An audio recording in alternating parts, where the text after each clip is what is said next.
өмчлөгчдийн холбооны тухай хуулийг шинжилнэ. 2003 оноос хойш мөрдөж байгаа хуулиараа бол сөөх байгуулах, удирдлагыг сонгох, төлбөр хураамж авах зэрэг зүйл залтууд бодит амьдралд нийцэхгүй байгааг хуулийн төсөл санаачлагчид хөндөж байна. Өнөөдөр хуулийн төслийн хилцүүлгийн үеэр энэ асуудлыг хөндөж, зарим сөөхүүд компанийн арга барилаар үйл ажиллагаа явуулж байгааг ярилцсан байна. За сууц өмчлөгчдийн холбоо буюу сөөхтэй холбоотой гомдол шударга өрсөлдөөн хэрэглэгчийн төлөө газарт ирдэг нийт гомдлын 30 орчим хувийг эзэлдэг байна. За иргэдээс ингэж их гомдол ирж байгаа нь хууль эрх зүйн орчин муу байгаатай холбоотой. За тиймээс сөөхийн хуулийг боловсронгуй болгох шаардлагатай гэж шударга өрсөлдөөн хэрэглэгчийн төлөө газраас үзэж хуулийн төслийг боловсруулсан байна. За өнөөдөр хуулийн төслийн эхний хэлэлцүүлгийг оршин суугч болон сууц өмчлөгчдийн холбооны төлөөллийн дунд зохион байгууллаа. Сууц өмчлөгчдийн холбооны эрх зүйн байдал нийтийн зориулалтаа орон сууцны байшингийн дундын өмчлөлийн төрөнгийн тухай хуульд төрийн болон нутгийн захиргааны байгууллагын оролцоо чиг үүргийг тодорхой болгох, хууль зөрчсөн сууц өмчлөгчдийн холбооны эрх бүхий албан тушаалтанд хариуцлага хүлээлгэх зохицуулалтыг тусгах шаардлага байгаа юм а.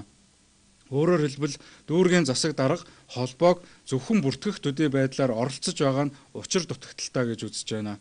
Иймд хууль зөрчсөн удирдах зөвлөл, хяналтын зөвлөл, гүйцэтгэх захирал нарыг албан тушаалаас чөлөөлөх, хариуцлага тооцох, сууц өмчлөгчдийн холбоонд учруулсан хохирлыг нөхөн төлөвлөдөг байхаар эрх бүхий албан тушаалтны хүлээх үүрэг хариуцлагыг тодорхой болгон хуулийн төсөлд тусгаж байгаа.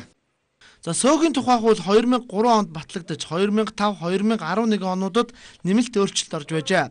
За гэсэн ч иргэд оршин суугчдын тав тухыг хангаж чадаагүй, харин ч олон төрлийн гомдлыг дагуулсаар байгаа юм а. За тиймээс хуулийн шин зохицуулалтаар хариуцлагын асуудлыг чангадах өгнө гэж байна. Тухайлбал одоо сууц өмчлөгчдийн холбоо хэтэрхий биеэ дааснаас болоод эндээс нөгөө сууц өмчлөгчдөө өөрсдөө иргэдээсээ ерөөсөө санал авах байсан. Аж ахуйн үйл ажиллагаа явуулдаг ийм байгууллага мэт болсон байдал харагдаж байгаа юм. Тэгэхээр энийг бол өнөөдөр хуулиндаа өөрчилж оруулж хариуцлага хүлээдэг болох асуудал бол туйлын чухал шаардлагатай гэж байна. Тийм. Тэгэхээр энэ дээр бол одоо бид анхаарч энэ тал дээр бол одоо бас хариуцлага нэмж оруулсан юм байна. За сөөхүүдийн хувьд иргэдийн эрх ашигыг хамгаалахаас илүүтэй иргэдийг хохироож байна гэсэн гомдол иргэдээс байнга ирдэг байна. За тиймээс иргэд сөөхийг татан буулгая, аль эсвэл сөөхийн үйл ажиллагааг орон сууцны контортой нийлүүлж үйл ажиллагааг нь хяндаг болоё гэх саналуудыг илэрхийлдэг байна. Зарим үйл